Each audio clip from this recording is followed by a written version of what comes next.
Hello everyone, मेरा नाम है उत्कर्ष मिश्रा और आज की इस वीडियो के अंदर हम पढ़ने वाले हैं मतदान और मतगणना। ये बहुत ही एक इम्पॉर्टेंट टॉपिक है। इस टॉपिक के अंदर हम इस प्रोसेस को समझेंगे कि देश के अंदर किस तरीके से मतदान होता है, उसकी मतगणना किस तरीके से यानी कि उसकी काउंटिंग कैसे की जाती है, ये हम समझेंगे। और ये दिन बहुत ही ज़्यादा महत्वपूर्ण होता है वोटर्स के लिए और कैंडिडेट्स के लिए। वोटर्स के लिए इस वजह से महत्वपूर्ण होता है क्योंकि उस दिन वो अपने रिप्रेजेंटेटिव को चुन सकते हैं जो उनके लिए वेलफेयर के काम करेगा। और कैंडिडेट्स के लिए इसलिए महत्वपूर्ण होता है क्योंकि उस दिन उनको पता चल जाता है कि उनको वोट मिले भी हैं या फिर नहीं भी मिले, क्योंकि एक आइडिया लग जाता है कि वो जीतेंगे या फिर हारेंगे। इस तरीके का उनको आइडिया लग जाता है। होता यूं है कि फॉर एग्जांपल आपकी लोकेलिटी में इलेक्शंस हो रहे हैं, ठीक है। अब जब आपके इलेक्शन में लोकेलिटी में इलेक्शंस हो रहे हैं तो वहाँ पे जितने भी एलिजिबल वोटर्स होते हैं, वोटर्स कौन हो सकते हैं हमें पता है कि जो भी 18 कम से कम जिसकी उम्र 18 साल हो वो वोटर हो सकता है। उसके ऊपर जितना भी 99 100 ये मैटर नहीं करता, लेकिन कम से कम 18 साल होना बहुत ज़्यादा ज़रूरी है। अब ये जो वोटर्स होते हैं अपने वोट डालते हैं। अब वोट डालेंगे तो डालेंगे कहाँ? इसके लिए पोलिंग बूथ बनाया गया होता है। क्या बनाया गया होता है? Polling booth. ये पोलिंग बूथ वो जगह होती है जहाँ पे वोटर्स होते हैं वो अपने वोट को कास्ट करते हैं, अपने वोट डालते हैं। ये पोलिंग बूथ दो दो जगह हो सकती है। या तो ये स्कूल्स में होंगे, आप देखोगे कि जितने भी स्कूल्स है पोलिंग बूथ या तो वहाँ पे बनाया जाता है या वहाँ बनाया जाता है जहाँ पे गवर्नमेंट की बिल्डिंग्स हो, ठीक है। कोई भी प्राइवेट बिल्डिंग को इन्वॉल्व नहीं किया जाता है। गवर्नमेंट की बिल्डिंग हो या फिर स्कूल्स हो, यहाँ पर पोलिंग बूथ बनाया जाता है। और ये जो वोटर्स होते हैं इन स्कूलों में या गवर्नमेंट की बिल्डिंग्स में जाकर वोट डालते हैं। अब ऐसा नहीं होता कि आपकी लोकेलिटी का एक ही जगह होगा, मतलब आपकी लोकेलिटी तो बहुत बड़ी है, वहाँ पे पॉपुलेशन भी बहुत बड़ी है। होता यूँ है कि बहुत सारे जितने भी आसपास के 2-3 स्कूल होंगे, 4-5 स्कूल होंगे, उन वहाँ पर बना दिया जाता है। इसका सबसे बड़ा कारण ये होता है कि भीड़ इकट्ठा ना हो पाए, क्योंकि अगर सारे लोग आपकी लोकेलिटी में एक ही स्कूल में सारे लोग वोट डालने आ गए तो बहुत ही प्रॉब्लम हो जाएगा, बहुत ही ज़्यादा टाइम लग जाएगा।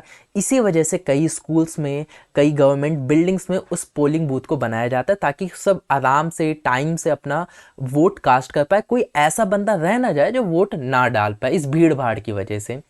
ये तो हो गया हमारा वोटिंग का, पोलिंग बूथ का। अब ये जो पोलिंग बूथ में कोई गड़बड़ी ना हो, पोलिंग बूथ में क्योंकि सब लोग चीटिंग करने की फिराक में रहेंगे, तो पोलिंग बूथ में कोई गड़बड़ी ना हो तो जो भी कैंडिडेट्स इलेक्शन में पार्टिसिपेट करते हैं वो पोलिंग बूथ के अंदर अपने एजेंट्स को भेज सकते हैं।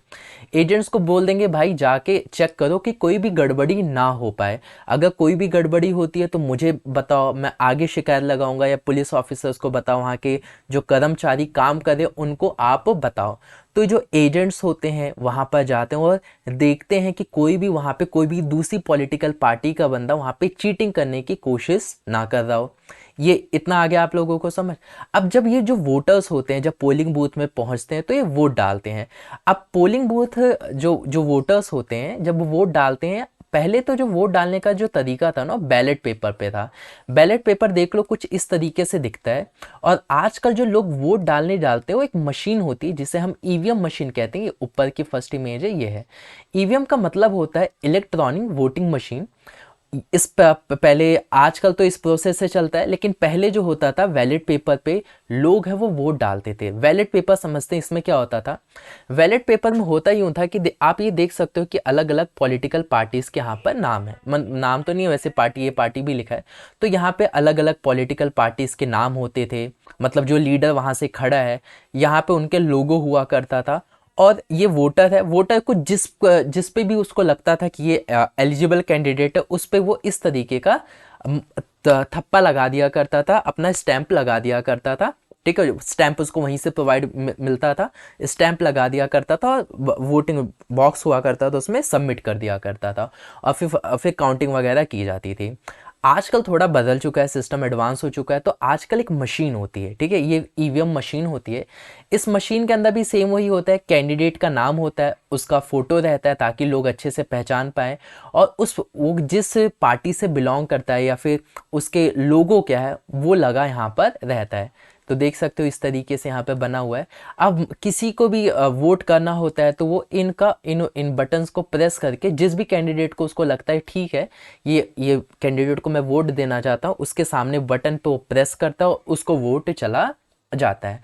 अब तो ये हो गई वोटिंग प्रोसेस। अब जब वोटिंग प्रोसेस होती है तो इनके हाथों पे ना एक इंक भी लगा दिया गया होगा।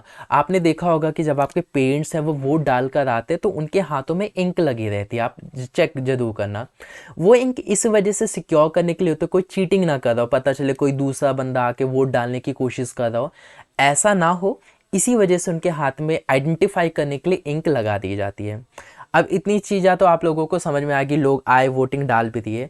अब होता है क्या, जब शाम तक सब लोग वोटिंग वगैरह अपना कर लेते हैं तो जो भी मशीन्स होती हैं, ईवीएम की जो मशीन होती है, इनको सील कर दिया जाता है।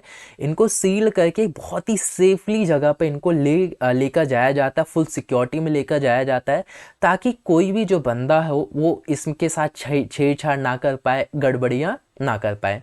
जब पूरे इलाके में फिर वोटिंग वगैरह के जो भी मशीन्स होते हैं उनको एक जगह पर इकट्ठा कर दिया जाता है, और फिर डे आता है मतगणना का, यानी जो भी वोट पड़े उस दिन आता है काउंटिंग की जाती है। क्लियर? जैसे मतदान, जैसे फॉर एग्जांपल आज हुआ है, आज वोटिंग हुई है, तो लगभग 2-4 दिन बाद वोटिंग की काउंटिंग, जो वोट्स डले हैं उनकी काउंटिंग की जाती है। क्लियर? वेरी करता है, 4 दिन, कहीं 5 दिन, 6-7 दिन में वोटिंग की काउंटिंग शुरू हो जाती है। अब जिस दिन काउंटिंग शुरू होती है, एक ही दिन में काउंटिंग पूरी हो जाती है, ऐसा नहीं लगता कि 2-3-4 दिन लग जाते वोटिंग करने में। एक ही दिन में वोट भी हो जाता है और एक ही दिन में वो काउंटिंग भी कर ली जाती है। वोटिंग के लिए बात ध्यान रखना कि जैसे अभी मैंने बोला, एक दिन अगर सोसाइटी बहुत बड़ी है, बहुत बड़ा स्टेट है, तो वोटिंग के लिए वहाँ पे हो सकता है कई चरण हो। चरण का मीन्स फॉर एग्जांपल कहीं पे आज हो रहे हो, कहीं पे कल, इस तरीके से भी किया जा सकता है। क्लियर? अब वोटिंग होती है हमारी, वोटिंग हुई, सब चीज़ हो गया, अब आता है डे काउंटिंग का। जब काउंटिंग का दिन आता है तो सारी जो मशीन्स होते हैं उनके सील को खोला जाता है और काउंटिंग की जाती है, और फिर शाम तक रिजल्ट आ जाता है। लगभग कुछ ही घंटों में पता चल जाता है कि आपकी लोकेलिटी से बंदा कौन जीता है, उसको कितने वोट्स मिले हैं। ठीक है? ये सारी चीज़ें कुछ ही घंटों के अंदर सामने आ जाती है, और जो जीतता है वो सेलिब्रेट करता है। आप ये देखो कि जिस दिन काउंटिंग होती है वोट्स की, उस दिन आप इसकी खबर रेडियो पे भी सुन सकते होगे, आप इसको टीवी पे भी देख सकते होगे, न्यूज़पेपर पे तो हालांकि अगले दिन ही आएगा। ठीक है? अगले दिन न्यूज़पेपर में आप देखोगे तो ये लिखा रहेगा कि आपके लोकेलिटी से कितना कैंडिडेट को कितने वोट्स मिले हैं। तो ये कुछ प्रोसेस होता है मतदान और मतगणना का। उम्मीद करता हूँ आपको ये प्रोसेस अच्छा लगा होगा, समझ में आया होगा, कोई भी डाउट नहीं रहा होगा। अगर अच्छी लगी है वीडियो तो लाइक, कमेंट एंड शेयर करना मत भूलिएगा। मिलते हैं आप लोगों से नेक्स्ट वीडियो में, तब तक के लिए बॉक्स में लिंक्स हैं, उनको ज़रूर चेक करिए। इस चैप्टर से रिलेटेड और भी वीडियोस बनी है, तो उन वीडियोस को देखने की जिम्मेदारी आपकी है, उन वीडियोस को भी ज़रूर देखिए।